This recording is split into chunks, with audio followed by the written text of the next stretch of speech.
Selamat siang Pak Zainal. Perkenalkan saya Maria Donata, guru SD 008 Samarinda Ilir. Sebelumnya Pak, saya ingin meminta maaf karena telah mengambil waktu Bapak untuk saya wawancarai, dan saya juga mengucapkan terima kasih karena Bapak bersedia untuk saya wawancarai pada siang hari ini. Jadi begini Pak, kan saya mengikuti program Guru Penggerak, dan di situ ada salah satu tagihan di LMS mewajibkan untuk melakukan wawancara dengan kepala sekolah terkait pengambilan keputusan yang berhubungan dengan dilema etika gitu Pak. Begini Pak, apakah Pak Zainal punya pengalaman tentang cara pengambilan keputusan yang membuat Bapak itu merasa dilema sehingga Bapak itu bertanya-tanya apakah keputusan yang Bapak ambil itu sudah benar atau belum gitu Pak?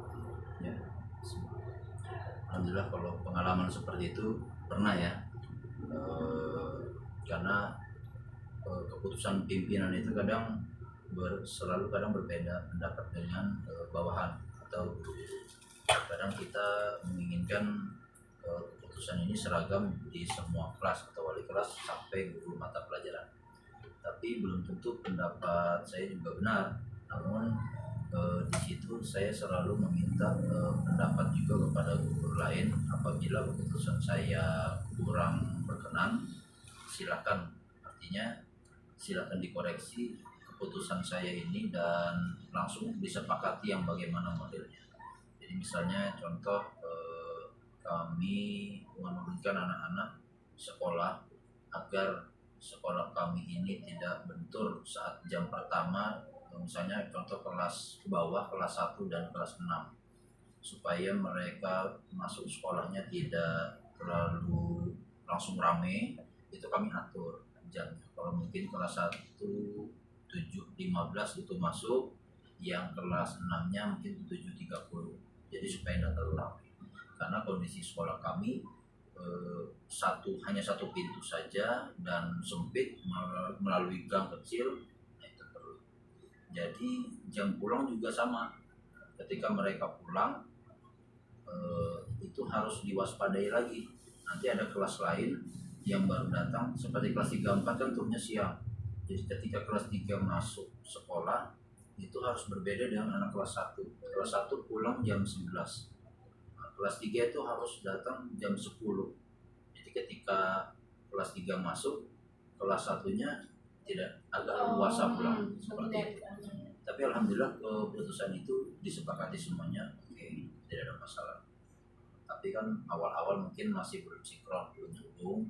Aku benar-benar sekitar 1 bulan, akhirnya sudah cocok, sudah terbiasa dan tidak ada masalah. Oh gitu. Bagaimana Bapak menjalankan pengambilan keputusan di sekolah Bapak ini, terutama untuk kasus-kasus yang sama-sama benar yang mengandung nilai-nilai kebajikan gitu Pak? Ya, kami pasti kumpulkan melalui rapat. Ya, ada rapat koordinasi dulu, rapat dinas, kami sampaikan tujuan-tujuan saya, maksud saya maunya seperti apa, sambil memberikan opsi-opsi pilihan-pilihan mana yang cocok dengan kondisi yang ada. Saya bersama wakil kepala sekolah dan guru-guru semuanya ya saling memberikan informasi yang ini yang bagus, mana yang bagus. Jadi di rapat itu diputuskan pertama tujuannya apa, nanti hasilnya seperti apa, lalu disepakati, dipilih dengan opsi-opsi yang sudah kami berikan. Akhirnya disepakati salah satunya dan yang mana suara terbanyak itu disepakati, dan kami jalankan. Jadi langkah-langkahnya itu dengan rapat, tujuan akhirnya musyawarah, mencapai kesepakatan bersama, begitu ya Pak. Nah, apakah ada hal-hal yang Bapak anggap efektif dalam pengambilan keputusan pada kasus tersebut Pak? Ada yang efektif, ada juga yang tidak. Biasanya yang tidak efektif itu apabila terjadi di lapangan ya. Misalnya mungkin kami sepakat sudah ada di rapat keputusan seperti ini, ternyata kendalanya di lapangan. Di lapangan itu kan pasti ada yang tidak sama, mungkin dikarenakan pengawasan kurang. Jadi awal-awal pasti itu ada terjadi salah paham, pengawasan yang kurang, tapi nanti kami evaluasi. Per minggu kan selalu ada kegiatan rapat atau KKG tiap minggu. Nah, itu nanti disampaikan evaluasinya gimana nih, sudah kami lakukan, sudah berjalan belum. Mungkin awalnya belum Pak, ini seperti ini masih ada yang kurang. Oke, coba tekniknya seperti ini. Disepakati, diterima, coba lagi minggu depan, dievaluasi kembali, masih belum. Sampai evaluasinya udah benar dan semua sepakat, udah bagus, udah rapi, dan jalan, tidak perlu lagi ada koordinasi yang lain. Tinggal pengawasan selanjutnya, jadi harus ada masalah yang harus dipecahkan, terus ada tindak lanjutnya. Jadi dengan pengawasan lapangan dan tindak lanjut, tantangannya ada nggak Pak? Pasti ada ya, tantangan itu pasti ada. Bagi kami ya, selain guru, wali murid juga kadang harus terlibat. Informasi-informasi itu, apalagi di dunia digital saat ini, kadang informasinya harus cepat-cepatan. Sebagai contoh misalnya, wali murid atau si anak yang rumahnya ada yang kebanjiran, termasuk wali kelas juga, di saat hari itu pada pukul 6 itu harus mengambil keputusan cepat-cepatan di WA, di grup WA kami sampaikan. Jadi saya juga dilibatkan. Pasti guru-guru itu meminta keputusan kepala sekolah. Pak ini gimana? Saya tidak bisa hadir ke sekolah karena banjir.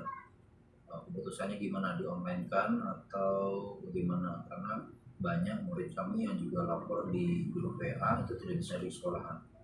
Silakan, saya bilang, kalau memang si wali kelas tidak bisa sampai ke sekolah karena terhalang banjir, silakan di online kan. Kecuali wali kelasnya bisa saja tembus dan anak-anak ada yang izin tidak bisa hadir karena banjir, silakan. Tapi yang beberapa silakan diajarkan, yang tidak silakan berikan tugas secara online.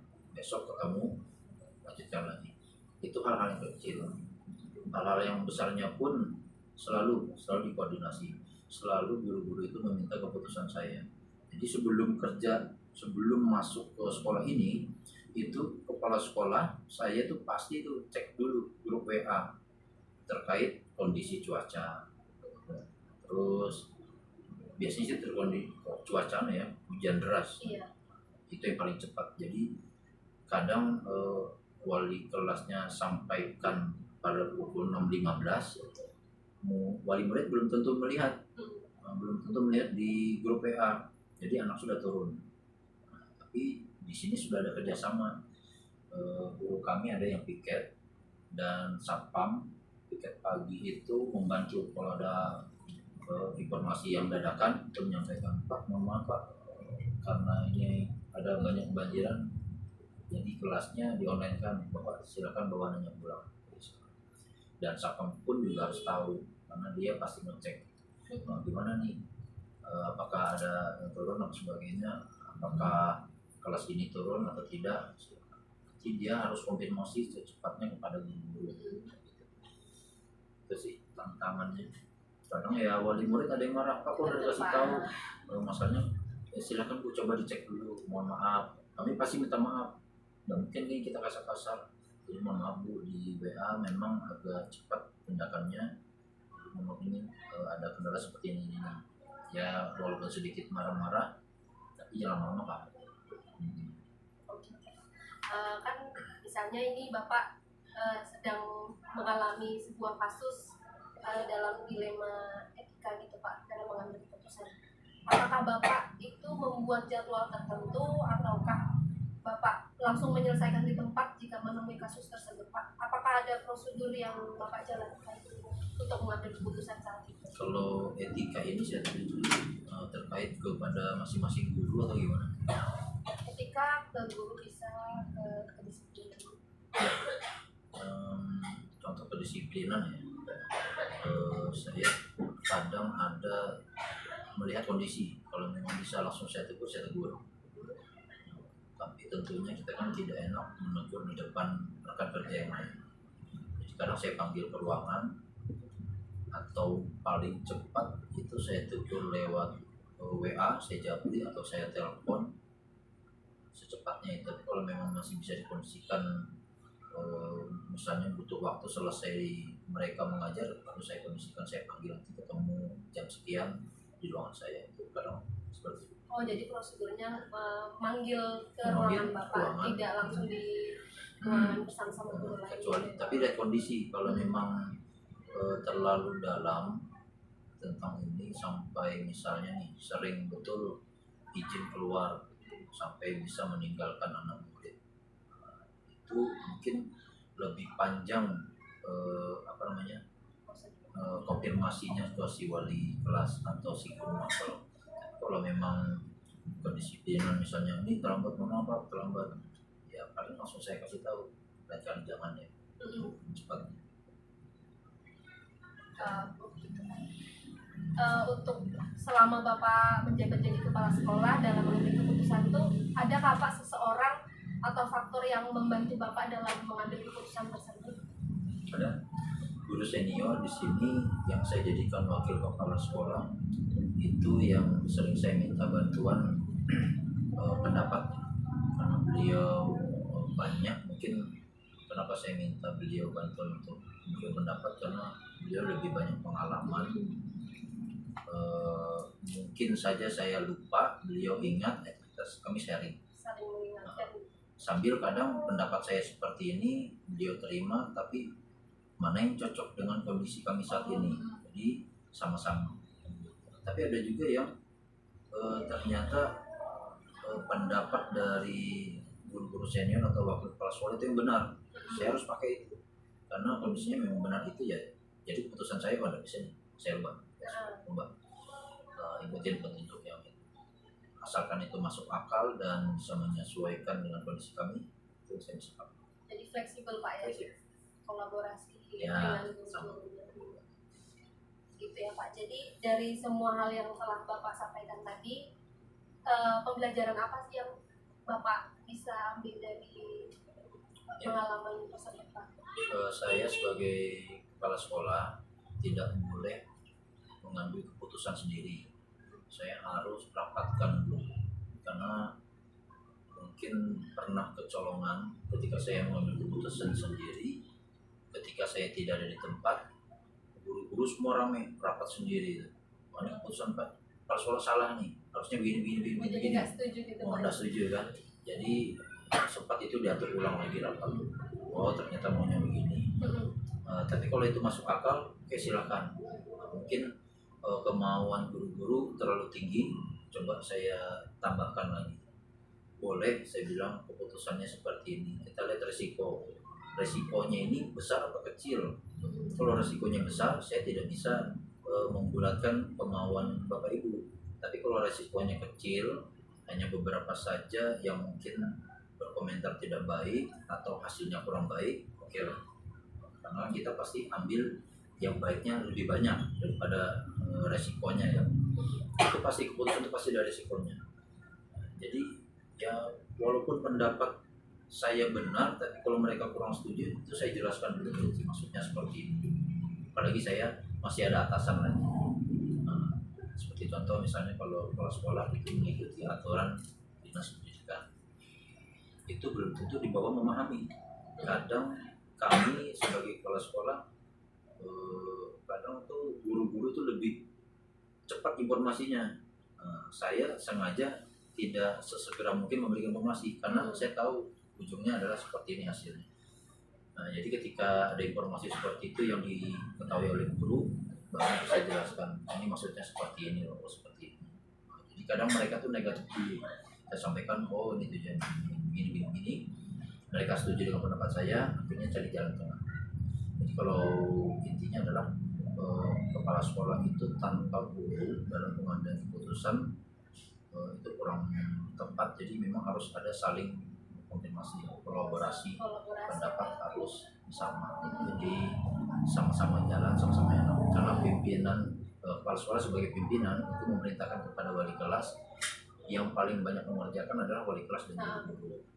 Jadi kepala sekolah juga tidak boleh kehendak kepala sekolah, harus melihat oh ini baik, ya wes sama-sama, asalkan sama-sama baik. Baik Pak, mungkin dari saya pertanyaannya sekian. Jadi saya sangat terinspirasi dari cara Bapak mengambil keputusan dalam mengelola sekolah ini Pak. Mudah-mudahan informasi yang Bapak berikan ke saya bisa berguna dan bisa saya contohkan nanti di dalam kelas bersama siswa. Ya. Makasih banyak ya Pak. Sama-sama. Selamat siang. Ya. Selamat siang Bu Selda. Siang. Maaf mengganggu waktu Ibu karena saya ada beberapa keperluan dengan Ibu terkait wawancara, dan terima kasih karena Ibu sudah memberikan waktu Ibu untuk melakukan wawancara pada siang hari ini. Gini Bu, jadi kan di Guru Penggerak ini salah satu tugas mewawancarai kepala sekolah. Saya menunjuk Ibu Selda sebagai kepala sekolah SD 004 untuk saya wawancarai terkait pengambilan keputusan selama menjadi kepala sekolah gitu Bu. Oke. Nah jadi Bu, kan selama Ibu jadi kepala sekolah ini pasti menemui beberapa kasus ya Bu. Pasti Ibu mengalami yang namanya dilema dalam mengambil sebuah keputusan gitu Bu. Nah bisakah Ibu ceritakan pengalaman Ibu dalam mengambil keputusan yang membuat Ibu merasa dilema, dan Ibu sendiri tuh bertanya-tanya apakah keputusan yang Ibu ambil itu sudah benar atau belum gitu Bu. Oke. Mungkin saya mengambil salah satu kasus yang ada di sekolah saya, terutama di kedisiplinan kerja pegawai ya, GTK, baik itu gurunya, tendiknya, dan maupun warga sekolahnya. Oke, contoh kasus itu adalah kedisiplinan kerja yang mana berkaitan dengan jam kerja. Karena sesuai dengan edaran dari Dinas Pendidikan Kota Samarinda itu, untuk GTK baik itu honorer atau PNS ya, itu adalah jam kerja sebanyak 7 jam kerja apabila sekolah itu berada di 6 hari kerja, yaitu Senin sampai Sabtu. Nah kebetulan di sekolah saya ini untuk pembelajaran itu kita mulai dari Senin sampai Sabtu ya, sehingga semua GTK itu menggunakan waktu jam kerja selama 7 jam. Nah di 7 jam ini saya memberikan, kami sudah mensepakati jam kerja itu dimulai dari jam 7.15 sampai dengan jam 2.15, dan ini karena kita pakai shift 2, shift pagi dan shift siang, karena kita ada 18 rombel sehingga dibagi. Nah jadi shift pagi itu 7.15 sampai jam 2.15, sedangkan shift siangnya itu dari jam 10 pagi sampai dengan jam 5 sore. Sehingga itu dianggap 7 jam kerja itu sudah memenuhi persyaratan sebagai guru dan tenaga pendidikan, karena ini terikat juga dengan adanya gaji tunjangan sesuai dengan Didapodik.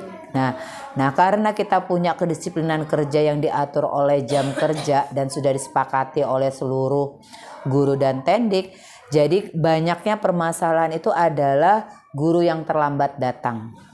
Nah dengan adanya guru terlambat datang, kalau kita tidak mengikat sebuah kedisiplinan dengan peneguran, mungkin dengan penegasan atau dengan kalau kita sanksi ya, itu nanti tidak akan jalan kedisiplinan itu ya.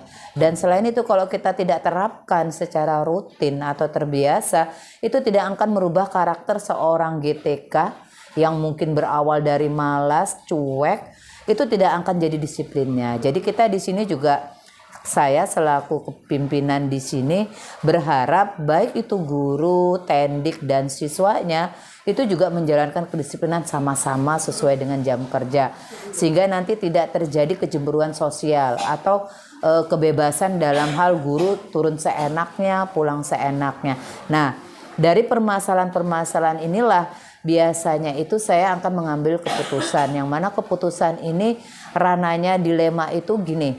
Satu sisi kita menegakkan sebuah peraturan sekolah, namun satu sisi lagi kita melihat alasan dari guru tendik itu kenapa dia terlambat.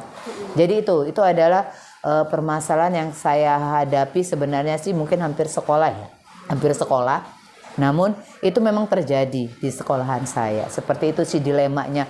Kadang kita harus mau tidak mau nanti ini gimana dengan sosok guru ini apanya. Jadi kita harus mengevaluasi dulu penyebabnya dan kemudian saya mencarikan alternatif solusi agar itu tidak terjadi lagi. Oh gitu. Jadi antara sebuah kasus atau masalah yang dilema antara karena dua-duanya peraturan jam kerja dan kemudian karena adanya alasan pribadi, entah itu dari faktor intinya individunya gurunya.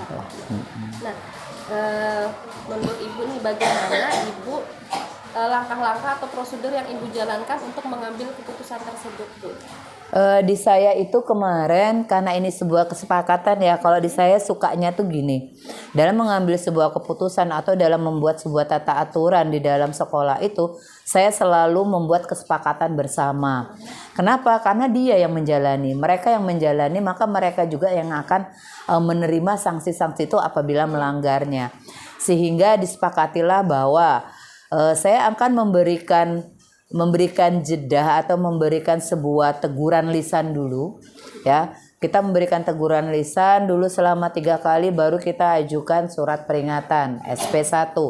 Surat peringatan ini kita lihat lagi, kalau dia mengulang kembali maka SP2, mengulang lagi kembali maka SP3, mengulang lagi itu sudah kita mutasi atau kita sudah memberhentikan. Kalau dia honor kan itu adalah internalnya kepala sekolah, tapi kalau dia PNS kita pengajuannya kepada dinas pendidikan terkait apakah dia mutasi atau diberi hukuman kedisiplinan, itu sih.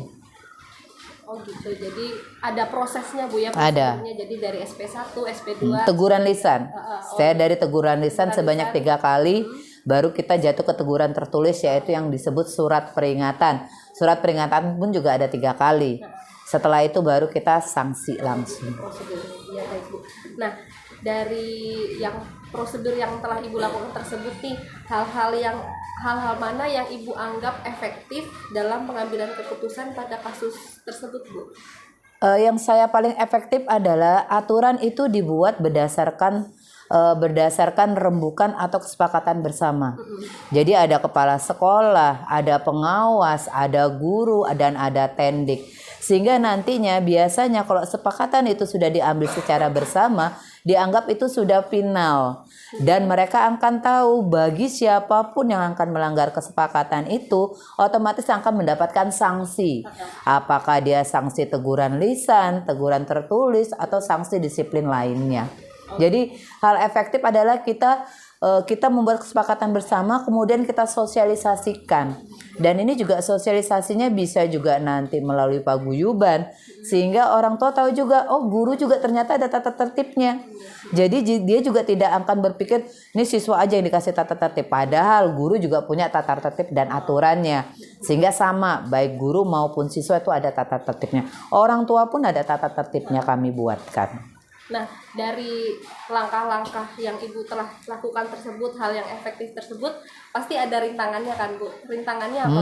Pasti, yaitu karakter guru yang tidak berubah sama sekali ya. Jadi biasanya karakter guru yang akan cuek dengan teguran-teguran. Sebenarnya kita tuh gini, ditegur lisan aja, kalau kita sebagai seorang guru atau manusia itu udah malu. Apalagi kita di dunia pendidikan ya.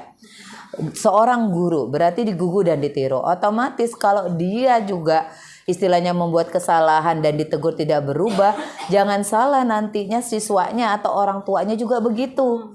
Sehingga di kita itu dalam arti kita dulu nih yang berubah, kita dulu yang baik, baru kita mengajak orang tua murid atau siswa itu menjadi lebih baik. Nah, di tantangan saya ada figur-figur atau karakter guru itu yang istilahnya itu muka tembok. Teguran lisan 3 kali itu sudah, namun tidak berubah. SP1 sudah tidak berubah ya. Sampai akhirnya pada saat kita mutasi atau kita berhentikan baru bergejolak, baru marah.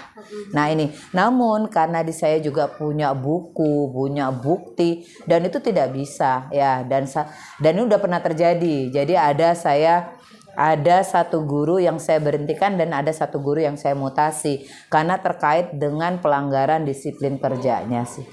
Oh gitu Bu. Dalam membuat keputusan tersebut, apakah Ibu membuat jadwal tertentu ataukah langsung memutuskan pada saat itu Bu? Kalau di saya relatif dalam arti begini. Kalau dia itu adalah sebuah permasalahan yang mana nanti wajib cepat diambil sebuah keputusan ya. Dan kemudian masalah itu masih bisa saya akomodir sendiri ya. Dan saya bisa memberikan hak prerogatif saya dalam memberi keputusan, maka saya sendiri dan itu akan cepat biasanya. Namun kita lihat lagi duduk permasalahannya ini tentang apa. Kalau nanti permasalahannya itu menyangkut lembaga-lembaga lain atau istilahnya para pejabat-pejabat lain, contoh ada pengawas, ada kedinasan, maka nantinya saya itu berembuk dulu. Kita akan ada meeting dulu, mungkin rapat dulu ya, yang mana dalam hal membicarakan di situ ada si gurunya, kemudian ada pengawasnya, dan nanti kalau memang tidak bisa lagi diatasi dengan pengawas sekolah, maka nanti kita akan bersama-sama itu ke dinas pendidikan sebagai pejabat penentunya. Tapi kalau itu honorer sebenarnya internal kepala sekolah udah mampu untuk menyelesaikan masalah. Tapi kalau dia PNS ini akan terkait dengan ini ya fungsional mereka, jabatan fungsional mereka, makanya ranahnya itu kita tetap berlapor kepada dinas pendidikan. Oh, jadi tidak semua kasus ya, makan tidak. Jadi tergantung relatif dari permasalahan itu ada di mana, duduk permasalahannya sih. Nah, adakah Bu seseorang atau faktor yang membantu Ibu dalam pengambilan keputusan tersebut, Bu? Ada. Jadi saya itu karena tipenya adalah terbuka, transparansi, dan kemudian saya suka dalam arti gini, sebuah keputusan itu akan lebih nyaman apabila diambil dari suara terbanyak atau hasil dari kesepakatan. Dan biasanya kembali lagi kita lihat, kalau cuma ini masalahnya kecil dan memang harus saya yang ngatasi, saya sendiri. Tapi kalau dilihat ranahnya ini membutuhkan, biasa membutuhkan orang-orang lain selain saya supaya nanti timbul netralitas, makanya saya sering itu berkolaborasi dengan pengawas. Karena beliau itu selaku pengawas akademik dan pengawas manajerialnya. Nanti kalaupun juga pengawas juga istilahnya masih kurang, maka saya akan berebut sama ketua komite. Karena sebagai salah satu perwakilan dari orang tua murid yang untuk menentukan kebijakan-kebijakan di situ. Dan atau lagi nanti saya juga bisa dibantu dengan rekan sejawat saya. Karena kita bisa referensi ya, siapa tahu dia punya kasus yang sama dan bisa jadi pemecahan masalah yang dia lakukan di sekolah dia sendiri itu bisa membuat referensi kita. Dalam arti bisa deh ini buat pertimbangan pakai ini. Jadi itu bisa. Oh, jadi Ibu juga melakukan kolaborasi dengan berbagai pihak. Masukan-masukan kita butuhkan buat pertimbangan. Dan kemudian mungkin ya rembukan juga ada. Namun untuk mengambil keputusan sendiri juga bisa. Tergantung dari tingkat permasalahannya. Termasuk orang tua juga tadi? Ya, orang tua ya. Karena kalau itu berkaitan dengan contoh saja banyak anak yang dalam arti gini. Anak itu tidak turun atau anak itu nangis karena gurunya ya. Jadi itu mau tidak mau kita manggil orang tua murid, manggil gurunya, apa sih permasalahannya? Itu. Jadi nanti akan nyaman, tidak miskomunikasi antara guru maupun orang tua murid. Sepertinya saya harus banyak belajar dari Ibu dalam memimpin sebuah sekolah, Bu. Ya share lah ya, sharing-sharing karena saya juga ya memang sih kita juga memerlukan orang-orang atau yang dalam arti dia yang lebih pengalaman dalam arti memimpin sekolah. Karena saya juga awal saya menjadi kepala sekolah juga saya banyak belajar dari para kepala sekolah yang senior-senior karena saya anggap mereka adalah yang lebih lama mengetahui dan mungkin dengan kasus yang sama.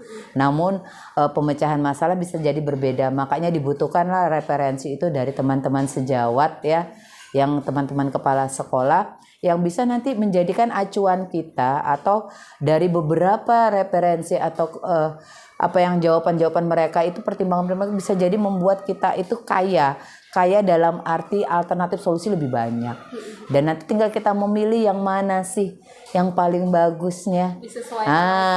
Dan sesuai enggak dengan topik masalah kita, aman enggak karena belum tentu objeknya. Nah, jadi memang setiap sikon sekolah itu tidak sama. Tapi nggak apa-apa, ini jadi referensi kita. Bisa jadi dari 3 jawaban teman-teman rekan sejawat itu menjadi 1 jawaban yang beda, namun sangat efektif gitu. Oh gitu.